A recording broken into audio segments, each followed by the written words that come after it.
Bedtime for Bonzo is a 1951 monkey film that is still famous today because the lead actor went on to become President of the United States. No, not that one. Oh, Jesus Christ! That is not funny! I'm talking about the dude whose wife was famous for giving blowy joeys.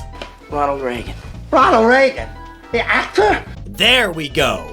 And while Nancy Reagan might have been the goat of giving throat, in 1951, Ronald Reagan was hunky with a pet monkey. As usual, I'll be judging this movie based on 3 criteria: monkey hijinks, monkey performance, and overall movie quality. Will Bedtime for Bonzo be as successful as the war on drugs, or will it be deemed a complete failure and trickle down to the bottom of our monkey movie rankings? Going into this film, I had no idea what to expect, so you can imagine how shocking and thrilling it was to discover that the opening scene of this film is the monkey attempting suicide. No, for real! Bonzo is depressed, and he's out on a suicide perch ready to jump. Please, please, don't do this terrible thing. You're young, you have everything to live for. You'll be only hurting those who love you. No. We're 2 minutes in, and this is already the most relatable character in monkey history. This shit is straight out of Lethal Weapon, but instead of Mel Gibson being the racist hero, we've got Ronald Reagan. To see those monkeys from those African countries, damn them, they're still uncomfortable wearing shoes. With Bonzo's judgment clouded by unimaginable grief, he refuses to listen to reason. So Ronald Reagan attempts reverse psychology and tells the monkey to jump. Go ahead, Bonzo. I want you to jump. Jump, Bonzo. Jump. Peter, what are you doing? Jump, Bonzo. Jump.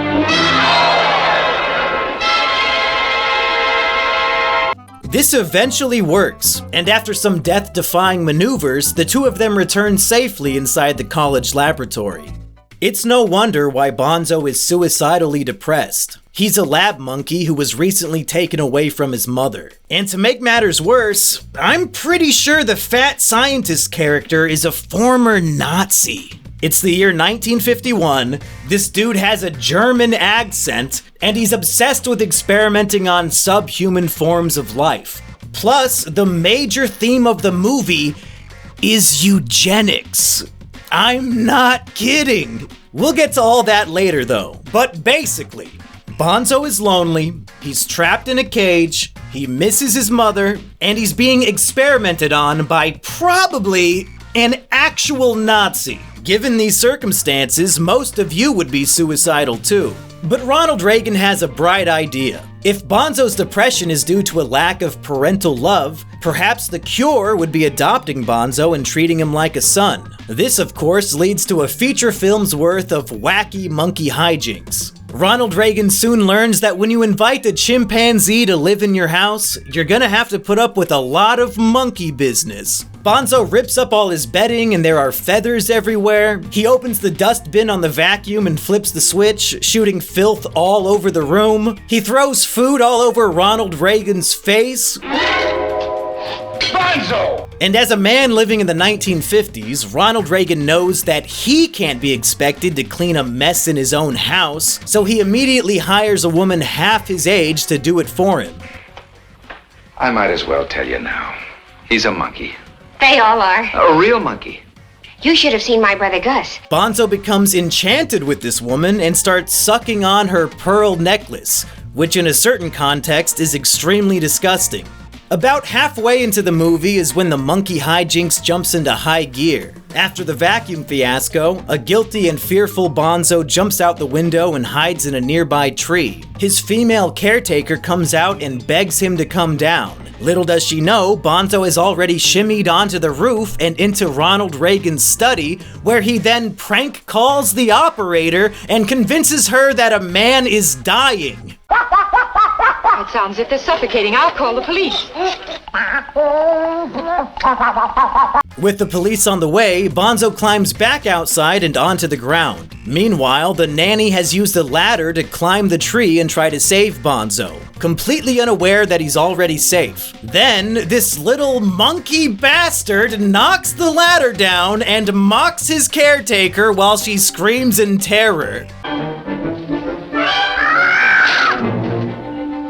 Bonzo! Oh, you put that ladder back!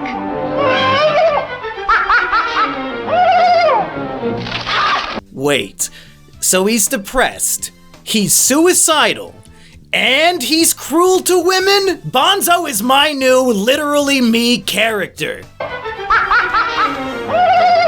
Oh, literally me! That's me! That's so me!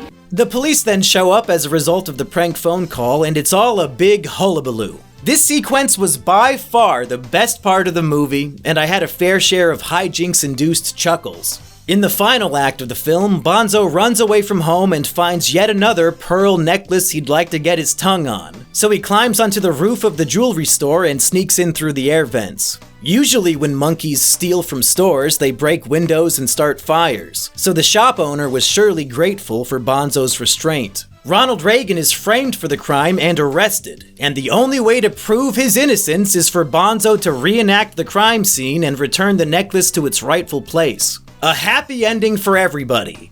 Well, except for Ronald Reagan's fiancée, who he abandons for the monkey nanny half his age. It is what it is, YouTube. The monkey hijinks in this movie was pretty fun, and I laughed a lot more than I expected to, so it's gonna be high marks from me. In terms of monkey hijinks, I give this one an 8. Plus a bonus point for opening the movie with the monkey attempting suicide, giving it a hijinksical score of 9 out of 10 bananas.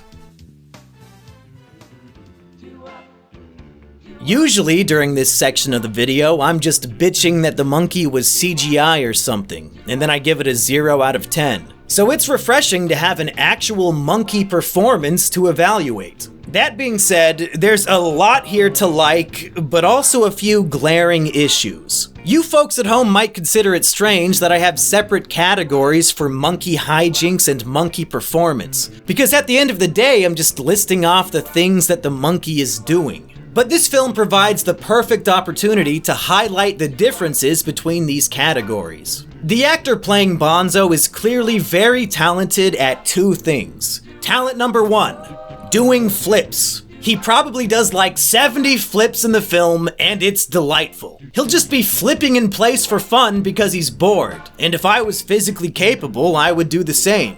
And talent number 2, going absolutely apeshit. This monkey loves to cause destruction and beat the shit out of stuff. At one point, he's given a big ball to play with, and he goes full Jonathan Majors on that thing.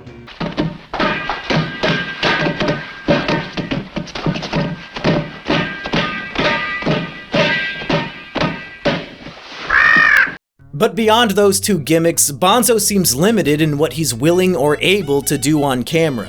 And that brings us to the difference between hijinks and performance. In the monkey hijinks section, I mentioned Bonzo throwing food on Ronald Reagan. Bonzo! That does happen within the canon of the film, but we don't see Bonzo throw the food. Surely it would have been funnier to actually see the monkey do this, but instead we just see Ronald Reagan get splattered like JFK's wife. Was Bonzo being a diva on set and refused to do it? Another example of this is when Bonzo is supposed to prove his humanity by returning the pearl necklace to his caretaker's neck, despite his primal urge to suck on it. The scene is simple. He just has to place the necklace around her neck. But the actress has to basically grab his hands and do it for him, completely undermining the point of the scene. This was supposed to be Bonzo's character development, but he's being physically guided instead of acting of his own volition. Bonzo is capable of riding a tricycle though, which I guess is impressive to some extent, but honestly, I could do that at the age of 3. And I've seen plenty of videos of monkeys riding skateboards and other more difficult modes of transportation. A normal bicycle, and I would stand and applaud. A unicycle, and I would jizz in my pants. but a tricycle? That don't impress me much. But that's enough being a negative Nancy, because unlike her, this monkey did not suck. There are plenty of scenes that showcase Bonzo's acting skill. For example, he finds a banana in Ronald Reagan's desk and has the restraint to not eat it because his character isn't supposed to. By repetition, I established that everything in that drawer was mine. I wanted to see if he'd know if he was doing something wrong. I chose the most tempting prize.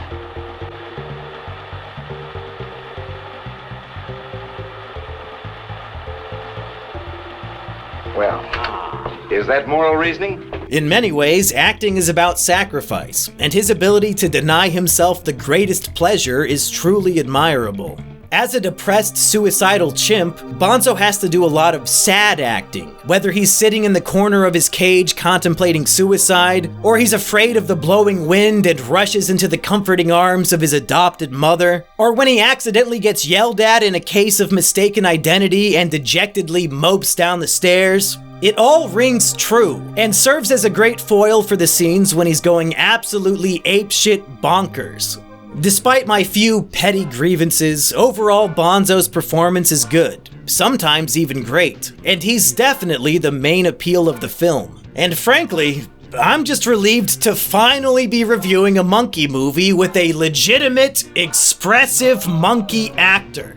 In terms of monkey performance, I'm giving this one an 8 out of 10 bananas.